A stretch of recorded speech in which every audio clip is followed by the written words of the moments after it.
Hörmətli əziz qonaqlar, hörmətli nüvədlilər, hörmətli əldərəllər, hörmətli məğlular. Mən ilk öncə hamınızı institutun rəhbərliyi adından, şəxsən öz adından, mən də bu institutun direktor müaviniyəm. Sizi salamlayıram. Sizin bu keçirdiyiniz tədbirlərdə uğurlar arzulayıram. Gün o gün olsun ki, Cənab Prezidentimizin deməli, növbəti planlarında Zəngəzurun azad olunması gedir.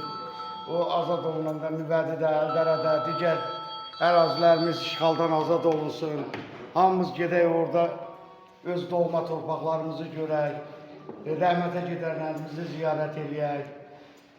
Mən yəqin ki, çoxlar məni tanıyır, Əldərəllər də tanıyır, tanışlıq verdim.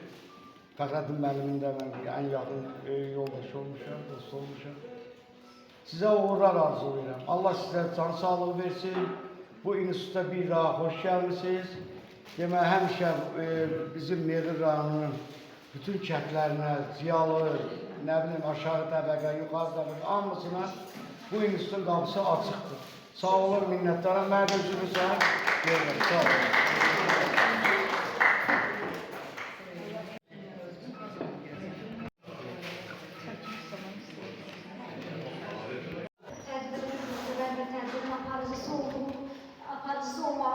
Sadə bir vəzifə deyil, həm də Nüvədədə doğulmuş bir gənc olaraq belə bir tədbirdə aparıcı olmaq mənim üçün həm də bir qürurdur və belə bir tədbirdə də istər təqdim olunan adətlər, istər şəhidlərin yad edilməsi, istər xatirələrin yada salınması, həm də tariximizin yaşadılmasıdır. Düşünürəm ki, bu missiyanı biz bu tədbirdə bununla həyata keçirmiş olacaq. Beləcə tədbirimizi açıq elan edirik, ancaq öncə dövlətimizi səsləndirilir.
İlk öncə Ulu Öndər Heydər Əliyevi və şəhidlərimizin xatirəsinin bir dəqiqəlik sükutla yad edək.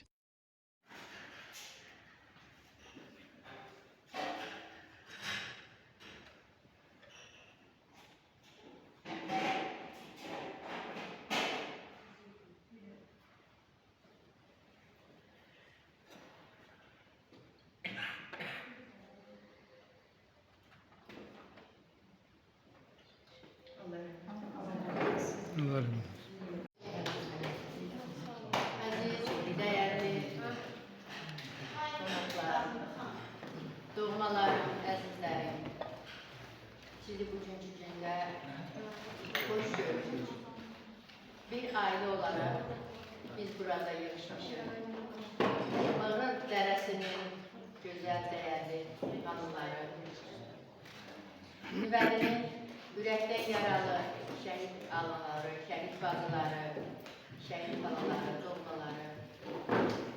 Bugünkü gündə tədbiri keçirməkdə məqsədimiz budur ki, bizim keçmişimiz, indimiz və gələcəyimiz. Keçmişi əgər bugünkü gündə yada salmasaq, biz nəsillər günbəgün silinirik.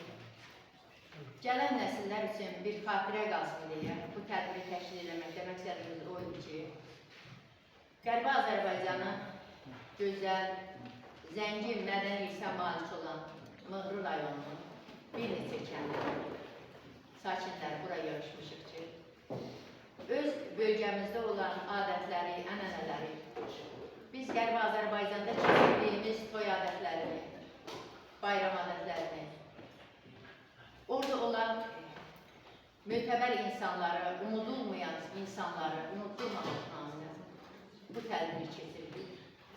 Xoş gəlmişsiniz deyirəm bir daha. Hər birinizin öz evinizdir. Bizim üçün bu gözəl şəraiti yaradan Əkinçilik Tədqiqat İnstitutunun direktoru, Qərbi Azərbaycanlı ən böyük Qərbi Azərbaycanlardan biri olaraq deyirəm Faiq Xudayev, Dərələyət Mahallı, İcma rəhbəri, İnstitutumuzun direktor müavini Şəkər Əhmədov, yenə də ürəyi hər zaman nüvədi ilə döyünən Şəkər müəllimə və bugünkü gündə bizim fəxri qonağımız olaraq bizə təşrif buyurmuş Eldar Məlik Abbasoğlu. Təşəkkür edirəm hər üçünə ki, Eldar Məlik Abbasov haqqında xüsusi təqdimat verəcəm, sonra özü öz ailəsi haqqında təqdimat verəcək. Bir daha xoş gəldiniz deyirəm Maya xanım. Sizə təşəkkür edirəm bu gözəl ansamblı, bugünkü gündə, bu yayın istisində gözəl balalar evinizdən yenidən geri qayıdı. Bizimlə bir olduğunuz üçün minnətdaram. Nüvədinin və Mığrı rayonunun sosial-iqtisadi vəziyyəti hamımıza bəlli olduğu kimi Qərbi Azərbaycanda yaşayan bütün Azərbaycanlıların sosial-iqtisadi vəziyyəti zaten çox ağır olmuşdur. Mən göz atdığım o Nüvədi kəndində, mən orta məktəbdə oxuyanda hələ mən 73-83-cü illərdə orta məktəbdə oxumuşam. Divardan 45 dənə Nüvədi aliminin, professorunun, hələ o dövrdə mənim akademiklərimizdə vardı, şəkilləri atılmış. Yəni, belə bir zəngin bir irsi olan bir kəndin, amma ki, sosial-iqtisadi durumu o qədər zəif idi, bu mənada ki, ermənilər bizə heç cürə şərait yaratdı.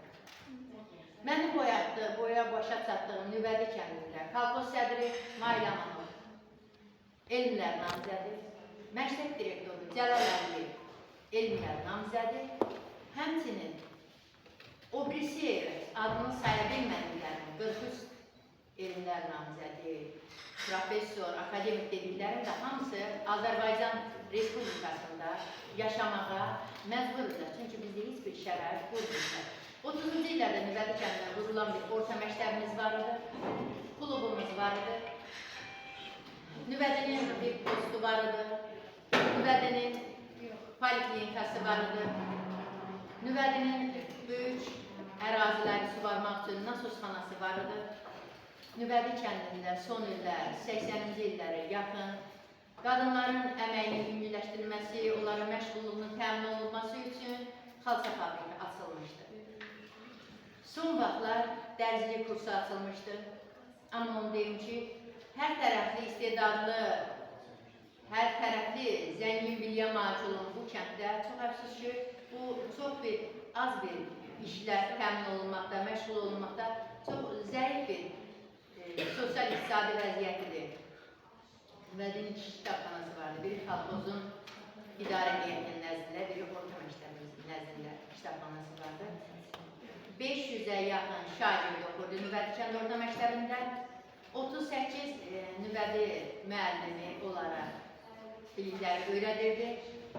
Nüvədi son ana qədər bildiyimiz kimi Qərbi Azərbaycanda 88-ci ildə Qərbi Azərbaycan əhalisi çıxanda Nüvədi çox mətinliklə, mərdliklə 3 il ermənilərlə vuruşaraq Nüvədi kəndi ayaqüstə durmağı bacardı. Tək başına babalardan qalan silahları ambarlardan çıxardaraq, xəlvəti gizli sandıqlardan çıxardaraq Nüvədi kəndi özünü müdafiə yapdı. Amma onu da qeyd edə bilərəm ki, Zəngilan rayonunun, xüsusilə də Bakının göstərişi olmadan Zəngilan rayonu ona verilən kiçik bir paydan o nüvədliləri hər zaman pay tutdular. Onlara xüsusi təşəkkür var ki, onlar hər zaman nüvədliləri unutmadılar. Ərzəb yardımı ilə daima nüvədliləri əhatə etdilər. Nüvədinin öz sakinləri Kolxoz sədri Maylamanov, Sovet sədri Səfiyar Zayırov, Partiya Komitəsinin katibi Həsən Musayev və nüvədinin aktiv ovçuları vardı. Xüsusilə ovçuların bu səngərlərdə durmağı, döyüş mövqelərini idarə eləməyi xüsusi əhəmiyyət kəsb edir ki, o zaman nüvədidə Əhəd Quliyev, Sultanəli Sultanəliyev, Fərəzov, Hikmət Fərəzov, Səyavuş Fərəzov, Camal Abbasov, Məmmədqulu Rızayev, Xudayar Abbasov, saymaqla bitməyən 206 əli silah tuta bilən, sonradan nüvədi batalyonunun komandiri olan Said Abbasov, Umutvar İsmailov, saydıqca uzun gələr bu siyahımız.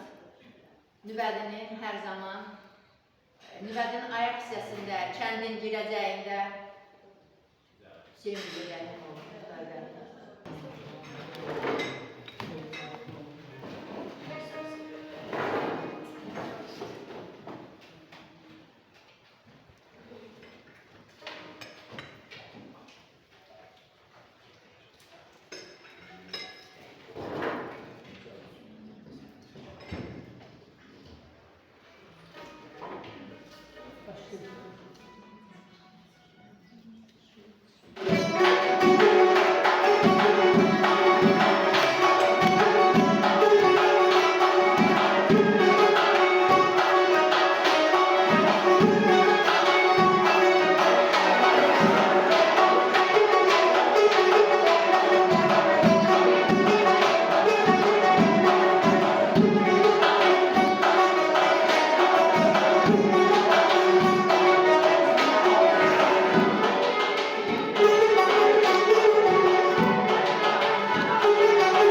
əlavə eləmək lazımdır. Buyurun, Maya xanım.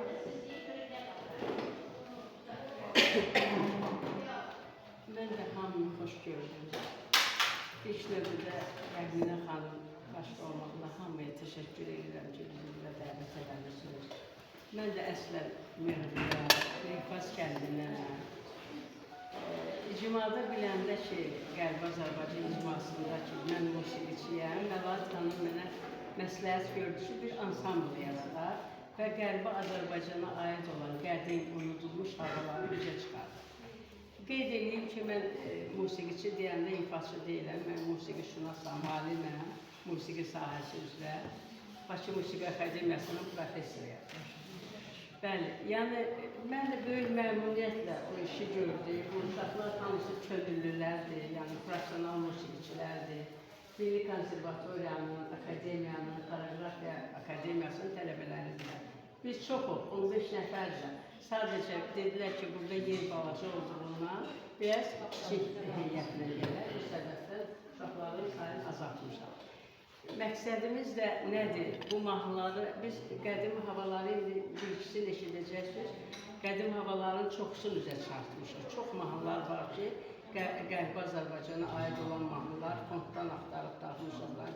Orada məsələn yer adları özünü göstərir, ləhcələr var ki, o bir daha sübut edir ki, bu bizlərə aid olan mahnılardır.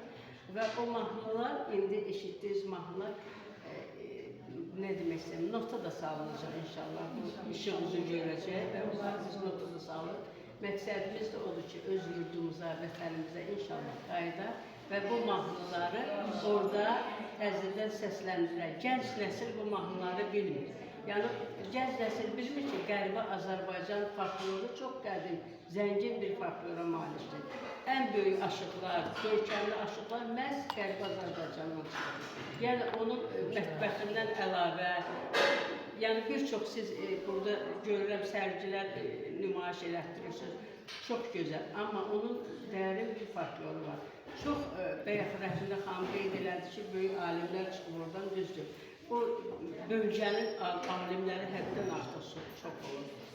Musiqi sahəsi də eyni ilə ora aiddir. Məsələn, yallıları var, fərqli bölgələrə aid olan Ağoba yallısı var, Dərələyəz yallısı var, Zəngəzur yallısı var, yallılar da var və onların da fərqləri çoxdur.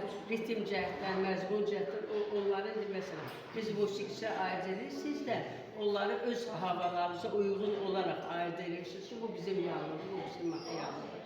Yəni, inşallah bizim məqsədimiz də odur ki, mühtərəm prezidentimiz demişkən, biz əzəli əbədi olan torpaqlarımıza qayıdacağıq və bu mahnılar orada inşallah səslənəcək. Gümrüğün faytonları. Bir də indi sizə mahnı təqdim edəcəm, Gümrüğün faytonları. Gümrük bildiyimiz kimi Kimmer tayfalardır, qədim Qəmər tayfalardır. Antik ədəbiyyatda orada Kimmer tayfaları kimi düşür, amma bu qədim Qəmər tayfasının adı ilə olan bir yerdir. Orada məsələn, indi eşidəcəksiniz, yar gəlir Ördəkliyə. Ördəkli bilirsiniz, Zəngilanda kəndidir. Amma vaxtilə bu Ördəklidir, Merliyə bitişik olan bir sahələrdir, düzdürmü? Sonra orada Dərələyəz indi adı eşidəcəksiniz, o bir də Arpa çayı, o da Qərbi Azərbaycandan gəlir. Və bu mahnını mən Karsda yaşayan türklər oxuyur bu mahnı, amma türk dilində. Bu sözləri biz Azərbaycanca eləmişik. Karsda da o vaxt 18-ci ildə deportasiya olan türklər yaşayır və o mahnını onlar hələ də oxuyurlar, düzdür. Özlərinin mətni, biz mətni dəyişiklik eləmişik, o mətnində akademik Qəzənfər Paşayev var, Filologiya Elmlər üzrə akademikdir. Bax, onun kitabında var idi o mətn. Təsadüfən mənim rastıma gəlib, indi o mahnını eşidin, qulaq asın. Həm ritmi fərqlidir, yallı təqdirlər, həm də mətni də gözəldir. Buyurun.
xatirələrini bizimlə bölüşəcək Qüdrət Tarbiyeciyeva. Hənəmiz Qüdrət xanıma söz veririk. Buyurun.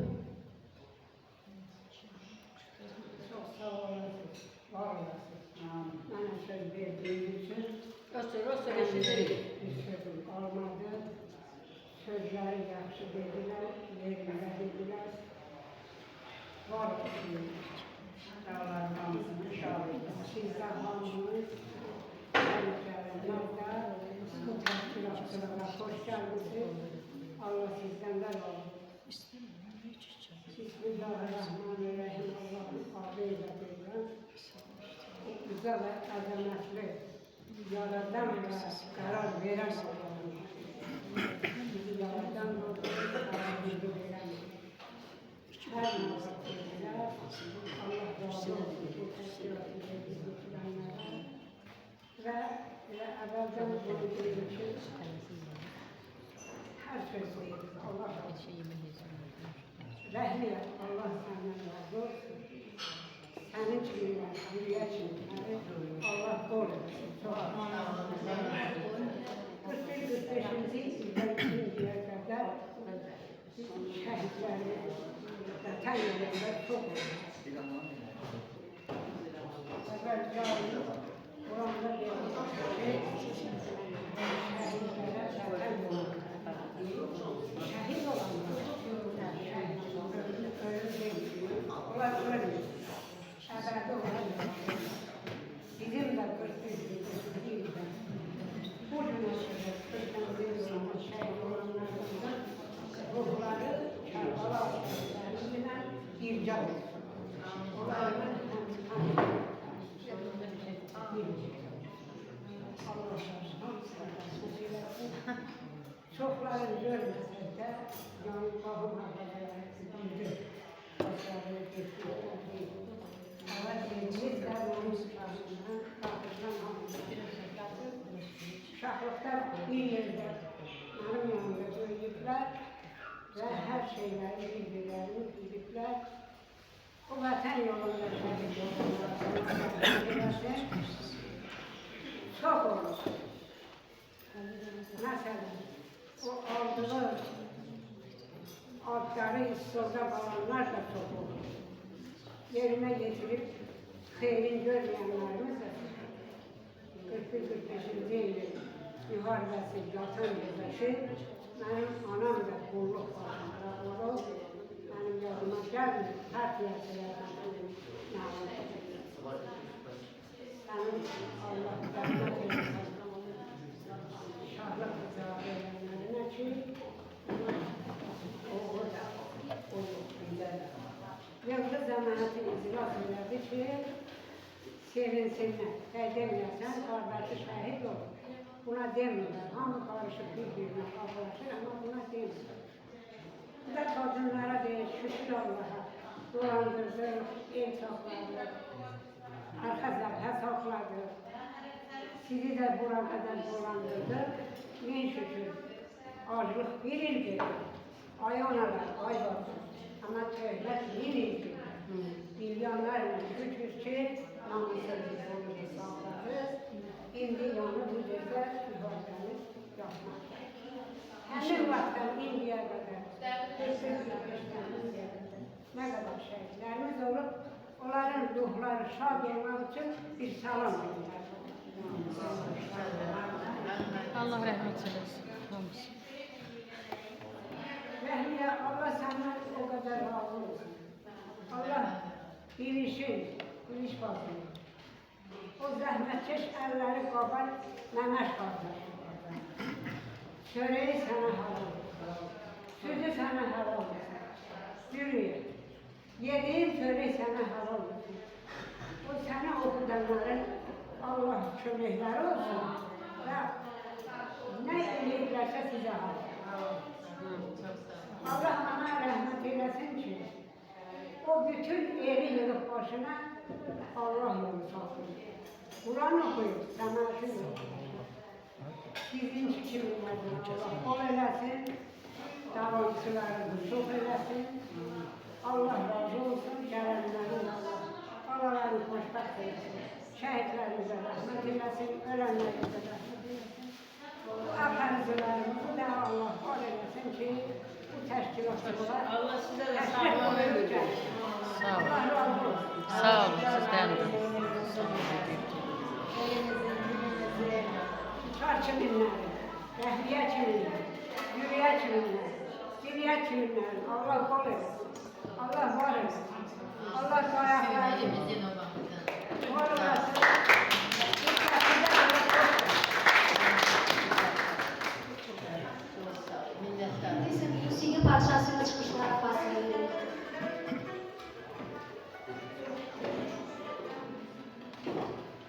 İndiki mahnının adı Qubuz İrəvanlıdır. Bu mahnı. Özü xalq mahnısıdır, amma sözlər, yəni şair sözləridir. O bölgələrə aid olan Mehdi onlara aiddir. Xoşunuza gələn bir mahnı olacaq inşallah.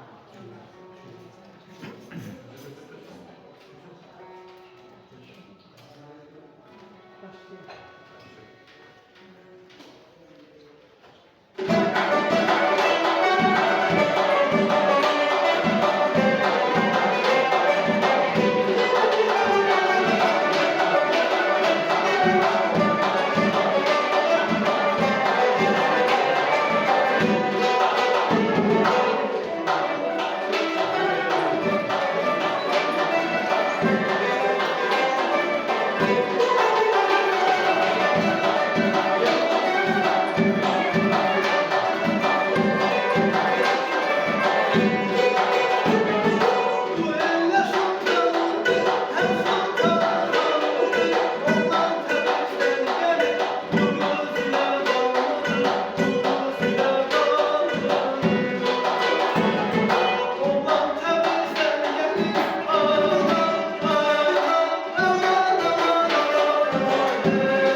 Elimizdə babamızda, Allah şəhidlərimizə qüvvət versin. Zamanı bu burada bu şey restoranlara, şeylere, dünyanın bu milyon bu böyle bir tane böyle okuyan yok. Çünkü o arkadaşlar hazırlayın, gel başarılı. İnşallah.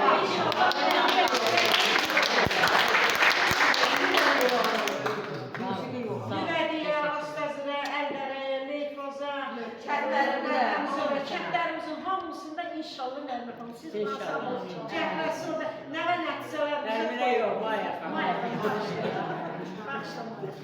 Bir söz deyəcəm, əziz bacılarım, Maya xanım, Qərb Azərbaycan icmasının, Qadınlar Şurasının komitəsidir.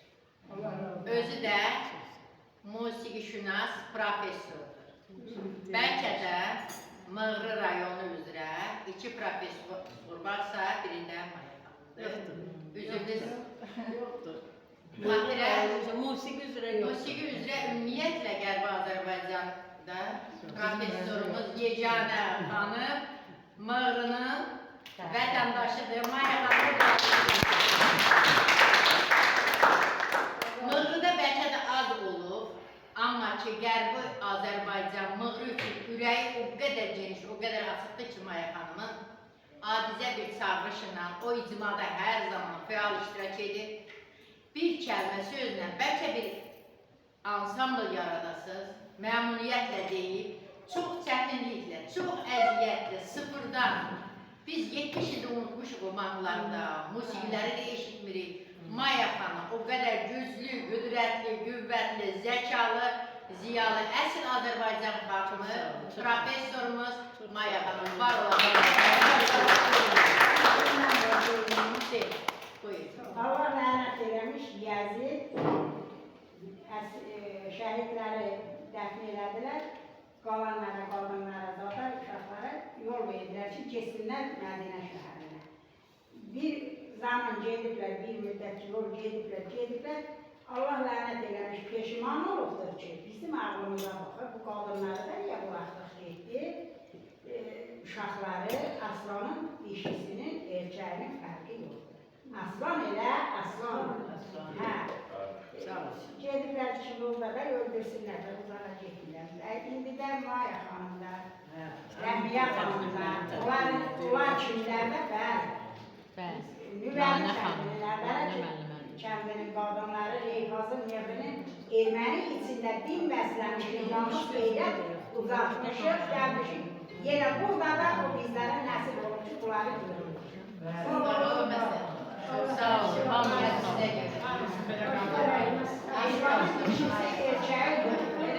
Başqa xanımlar da var, ziyalılar. Sağlıqlı xanımlar, Nadə xanımdır. Daha da uca edir.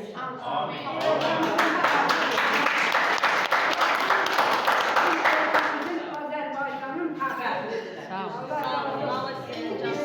Bir dənə Allah düşmanın yolunu söz versin və Biz gedək ölkə qonşularına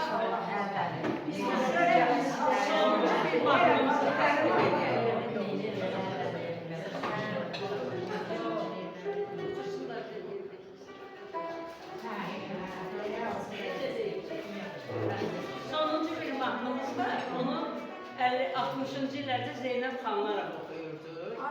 Yeravan idi. O mahnının biz melodiyasını saxlamışıq, mətnin dəyişmişik. Məsələn, orada deyir ki, biz mehriban bir qonşuyuq, nə bilirlər, onlar da silindi də. İndi biz çağırış əlaməti olaraq üç sözlər qoşmuşuq. Ramiz Qusarçaylı şair var, onun bir İrəvan marşı var idi, şeiri. Bax, o şeiri həmən mətnə biz əlavə eləmişik. Çox qəşəng də səslənir. İnşallah bu mahnı ilə biz İrəvana, Qərb Azərbaycana, öz yerimizə. Bu mahnı bizim üçün bir çağırış olacaq. Buyurun, inşallah. Bir yazıqda edən bəşdən oxumaq, saçı çalıyor. Mikrofonu yoxdur.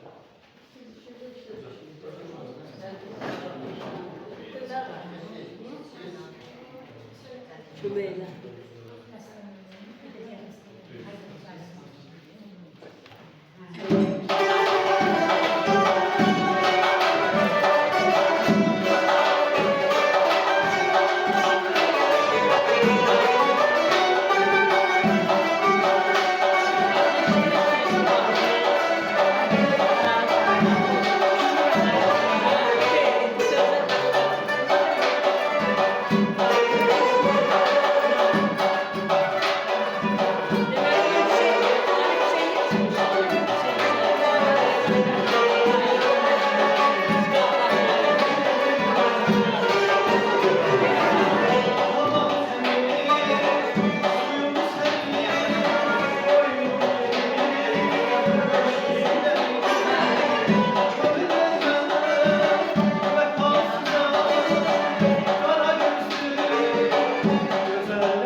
səsləndirəndə Qəzənfər müəllim akademik dedi ki, Maya xanım sizi ermənilə təxribat yaradacaq bu mahnıya görə.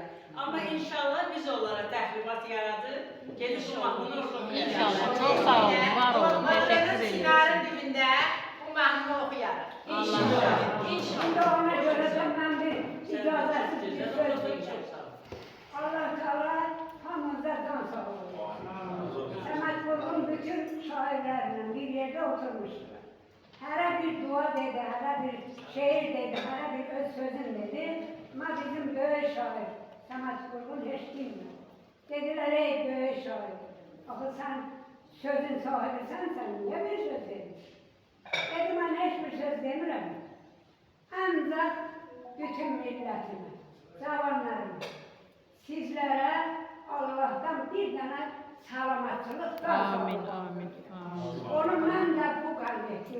və millətimin cavanlarını arzulayıram. Sağ olun.